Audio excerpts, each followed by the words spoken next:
Una joven de esencias martianas como lo es Lil María Pich Hernández encuentra en las antiguas canteras de San Lázaro en La Habana siempre un motivo para regresar. Es el sitio sagrado donde el apóstol renace tras ser condenado a 6 años de privación de libertad por el delito de infidencia.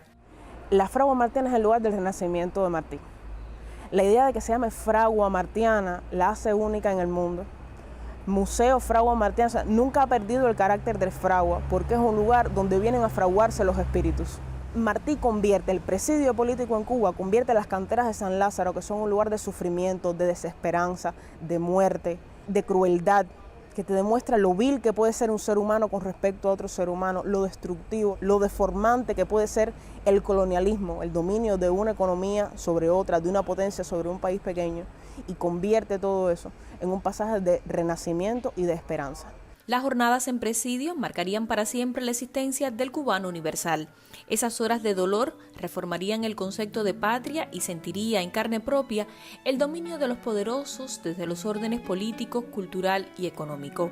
Ya en Estados Unidos radicalizó su pensamiento y los reflejó en escenas norteamericanas. Por ejemplo, las crónicas y los informes dedicados a las conferencias panamericanas de finales del siglo XIX, 1889-1891, son tratados, son testimonios de un hombre que está viendo cuáles son las manipulaciones, las maquinaciones de esta potencia en ciernes, de este imperio en ciernes, que desde su inicio está pensando en la forma más eficiente de dominar a los países, dígase la forma económica. La primera conferencia americana, que luego va a ser registrada como la primera conferencia de la OEA, Martí vio cómo se gestaba y vio lo que querían hacer en esa conferencia. Y una de las principales ideas era crear una moneda común. Años después aparece el dólar. En aquella época no tenía nombre.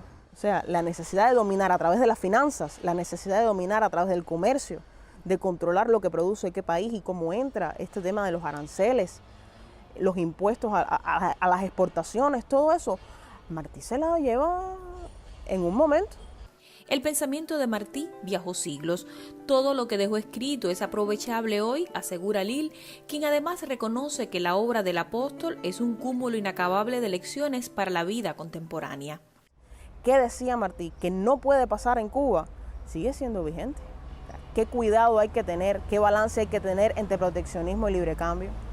El comercio saludable, el comercio natural entre los pueblos, qué características debe tener, qué cosa es la prosperidad. Ahora que estamos construyendo y que se declaró que el socialismo que quiere Cuba es un socialismo próspero y sostenible, hay que volver a leerse algo tan improbable en una discusión económica como es Maestros Ambulantes.